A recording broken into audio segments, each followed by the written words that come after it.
আলাইকুম ওয়া রাহমাতুল্লাহি ওয়া বারাকাতুহু। সম্মানিত সুধী, আজ আমরা রোজা সম্পর্কে কিছু জরুরি মাসাইল আলোচনা করছি। এ সম্পর্কে আমরা সর্বমোট 4 রকমের মাসালা আলোচনা করব ইনশাআল্লাহ।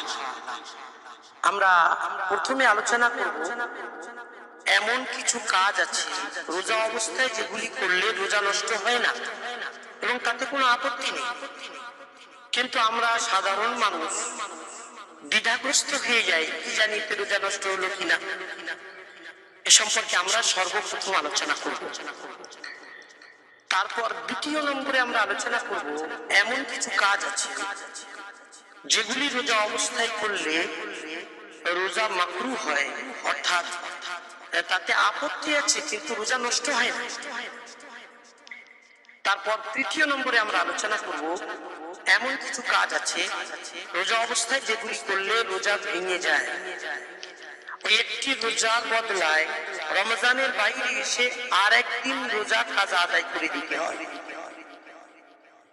তারপর সর্বশেষে চতুর্থ নম্বরে আমরা আলোচনা করব এমন কিছু কাজ আছে রোজা অবস্থায় যেগুলি করলে রোজা নষ্ট হয়ে যায়, তাতে কাজাও ওয়াজিব হয়, কাফারাও ওয়াজিব হয়।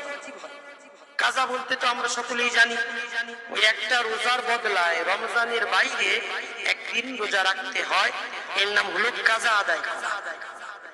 আর কাফারা বলতে একটি রোজার বদলায় 60খানা রোজা রাখতে হবে ধারাবাহিক। শর্ত হচ্ছে ধারাবাহিক ভাবে রাখতে হবে, কিংবা 60 জন মিসকিনকে খানা খাওয়াতে হবে, এটা হলো রোজার কাফারা। যাই হোক, রোজা সম্পর্কে আজ আমরা এই 4 রকমের মাসালা আলোচনা করছি। ওমা তাওফীকি ইল্লা বিল্লাহ আলাইহি তাওয়াক্কালতু ওয়া ইলাইহি উনীব। রোজা অবস্থায় যে কাজগুলি করলে রোজা নষ্ট হয় না, তার নম্বর 1, ভুল করে পানাহার করলে রোজা নষ্ট হয় না। কেউ ভুল করে কিছু খেয়েছে কিংবা পান করেছে, এতে রোজা নষ্ট হবে না। এমনকি যদি পেট ভরে পানাহার করে তবু রোজা নষ্ট হবে না। ফুকাহায়ে কিরাম বলেছেন যদি ভুল করে একাধিকবার পানাহার করে তবু রোজা নষ্ট হবে না, আলহামদুলিল্লাহ। নম্বর 2, যদি ভুল করে স্ত্রী সহবাস করে, মনে নেই যে রোজায় আছে, স্বামী স্ত্রী কারো মনে নেই, আর ভুল করে সহবাস করে ফেলেছে, এতেও রোজা নষ্ট হবে না।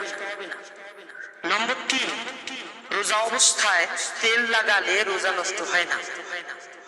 নম্বর 4, রোজা অবস্থায় ফুল শুকলে কিংবা গায়ে আতর লাগালে অথবা কোন রকম খুশবু শুকলে রোজা নষ্ট হয় না।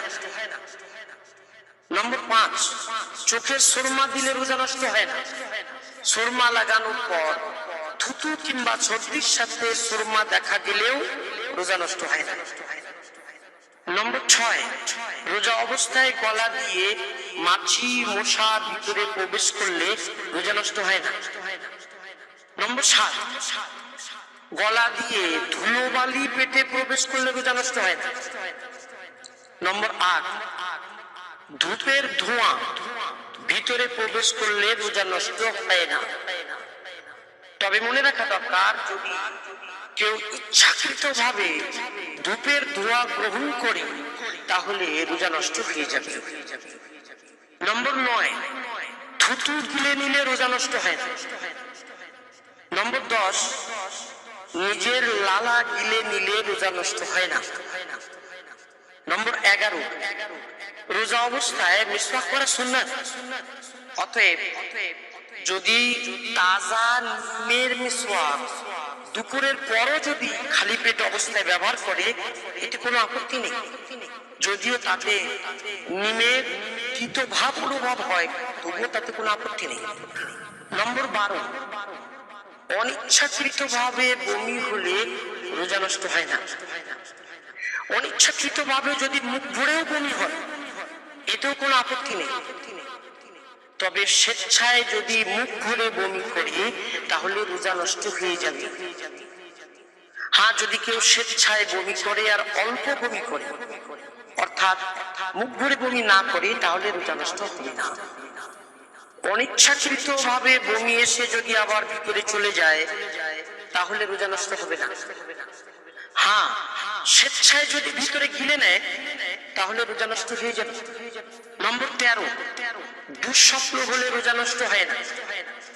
কেউ যদি রমজান মাসে দিনের বেলা ঘুমায় আর ঘুমন্ত অবস্থায় তার স্বপ্নদোষ হয়ে যায়, এতে তার রোজা নষ্ট হবে না। নম্বর 14, যদি কোনো মেয়েকে দেখে কিংবা কারো কথা মনে হলে বীর্যপাত হয়ে যায়, তাহলে রোজা নষ্ট হবে না। নম্বর 15, রোজা অবস্থায় ইনজেকশন দিলে রোজা নষ্ট হয় না। অনুরূপভাবে যদি স্যালাইন নেওয়া হয়, এতেও রোজা নষ্ট হয় না। অনেকে মনে করে স্যালাইন নিলে রোজা নষ্ট হয়ে যায়। মনে রাখা দরকার, এটা ভুল ধারণা। শিরা উপশিরা দ্বারা কোনো কিছু শরীরের মধ্যে প্রবেশ করালে রোজা নষ্ট হয় না। যাই হোক, এই 15টি কাজ এমন যা দ্বারা রোজা নষ্ট হয় না, আপত্তিবিহীন ভাবে, মানে মাকরুহ মুক্ত ভাবে রোজা দুরুস্ত হয়ে যায়। আলহামদুলিল্লাহ। এবার দ্বিতীয় পর্যায়ে আমরা আলোচনা করছি যে সমস্ত কারণে রোজা নষ্ট হয় না, কিন্তু রোজা অবস্থায় সে কাজগুলি করা মাকরুহ। তার নম্বর 1, বিনা প্রয়োজনে জিহ্বা দিয়ে কোনো কিছু চাখা মাকরুহ। হ্যাঁ, যদি প্রয়োজনের খাতিরে কোনো কিছু চাখা হয়, তাহলে সেটা মাকরুহ নয়। যেমন কোন মেয়ে ছেলের স্বামী যদি বদমেজাজ হয়, আর রমজান মাসে সে মেয়ে ছেলে যদি মনে করে তরকারিতে লবণ দেয় কিংবা ঝাল দেয়, যদি কিছু ত্রুটি হয়ে যায়, তাহলে স্বামীর পক্ষ থেকে সব রকমের আশঙ্কা আছে। তাহলে এরকম প্রয়োজনের খাতিরে সে মেয়ে ছেলে রোজা অবস্থায় তরকারির শোরবা নিয়ে জিহ্বায় রেখে চেখে নিতে পারে প্রয়োজনের খাতিরে, এটা মাকরুহ হবে না। কিন্তু বিনা প্রয়োজনে জিহ্বা দ্বারা কোনো কিছু চাখা মাকরুহ। নম্বর 2, রোজা অবস্থায় কোন ছোট বাচ্চার জন্য কোন খাদ্য চিবিয়ে দেওয়াটা মাকরুহ। তবে মজবুরি হলে মাকরুহ নয়।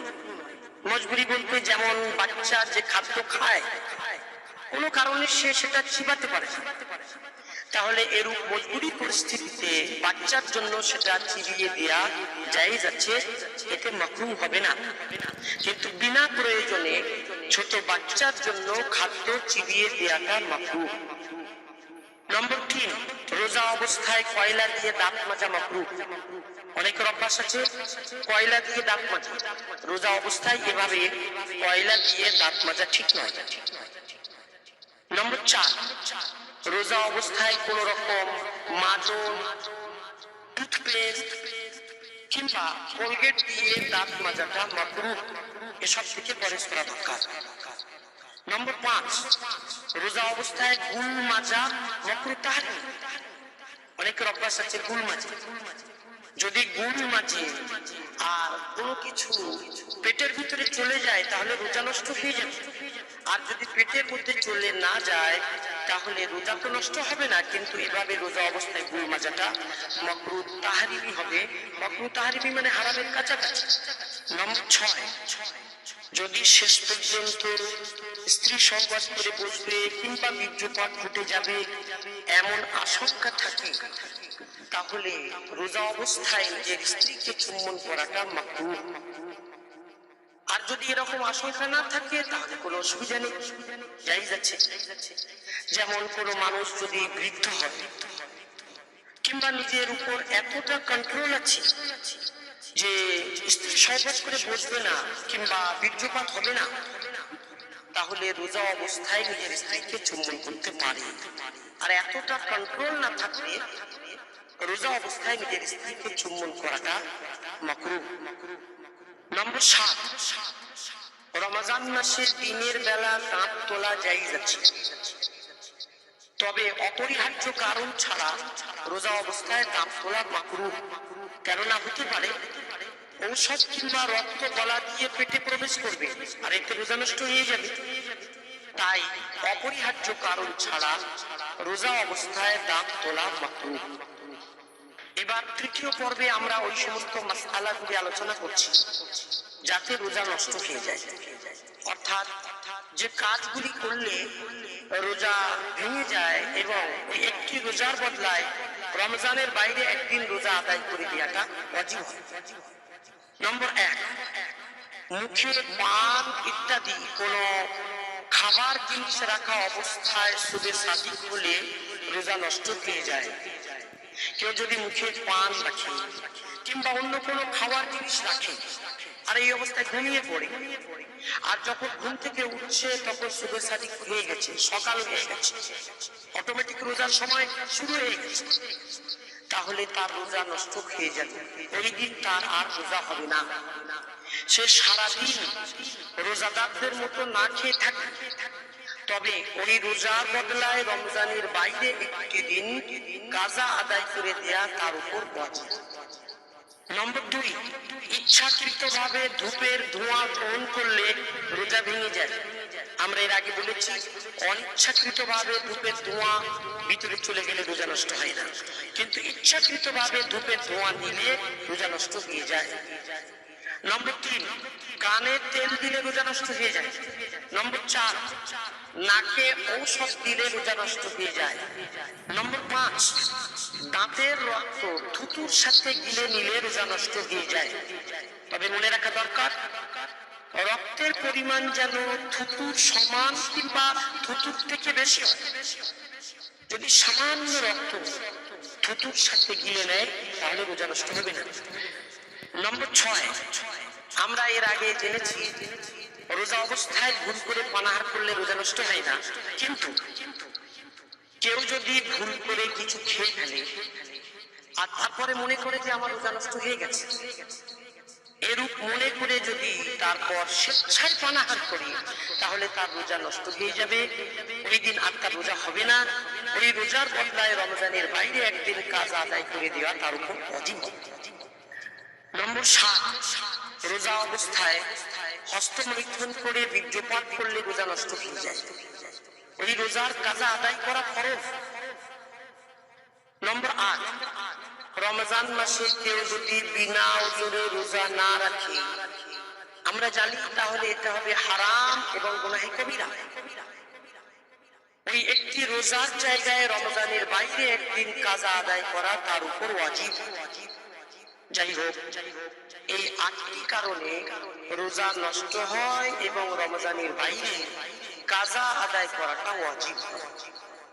এবার চতুর্থ ও শেষ পর্বে আমরা আলোচনা করছি ওই সমস্ত মাসালাগুলি যাতে রোজার কাজাও ওয়াজিব হয় আর কাফারাও ওয়াজিব হয়।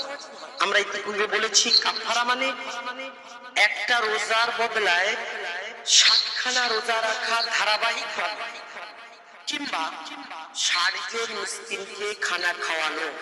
মনে রাখা দরকার 2 বেলা খানা খাওয়াতে হবে, এটা হলো রোজার কাফারা। যে সমস্ত কারণে রোজার কাজা ও কাফারা ওয়াজিব হয় তার প্রথম কারণ, রোজা রাখার পর কেউ যদি স্বেচ্ছায় রোজা নষ্ট করে, যেমন স্বেচ্ছায় স্ত্রী সহবাস করেছে কিংবা স্বেচ্ছায় পানাহার করেছে, তাহলে ওই একটি রোজার কাজাও আদায় করে দিতে হবে এবং ওর কাফারাও আদায় করতে হবে। এখানে একটি মাসআলা বলে রাখি, রমজান মাসে ছাড়া অন্য কোন মাসে রোজা শুরু করার পর সেটা ভেঙে দিলে কাফারা ওয়াজিব হয় না। এমনকি রমজানের কাজা রোজা অন্য কোন মাসে যদি কেউ স্বেচ্ছায় ভেঙে দেয় তাহলে তাতে কাফারা ওয়াজিব হবে না। নম্বর 2, রোজা অবস্থায় বিড়ি, সিগারেট কিংবা পান খেলে রোজা নষ্ট হয়ে যায় এবং এতে রোজার কাজা ও কাফারা উভয়ই ওয়াজিব হয়ে যায়। নম্বর 3, আমরা এর আগে জেনেছি সুরমা লাগালে রোজা ভাঙে না, তেল লাগালে রোজা ভাঙে না, ইনজেকশন লাগালে রোজা ভাঙে না। অনুরূপভাবে ব্লাড টেস্টের জন্য শরীর থেকে রক্ত বার করলে রোজা ভাঙে না। এখন যদি এসব কাজ করার পর কেউ মনে করে যে আমার রোজা ভেঙে গেছে, আর এরূপ ধারণা করে স্বেচ্ছায় যদি পানাহার করে, তাহলে কাজা ও কাফারা উভয়ই ওয়াজিব হবে।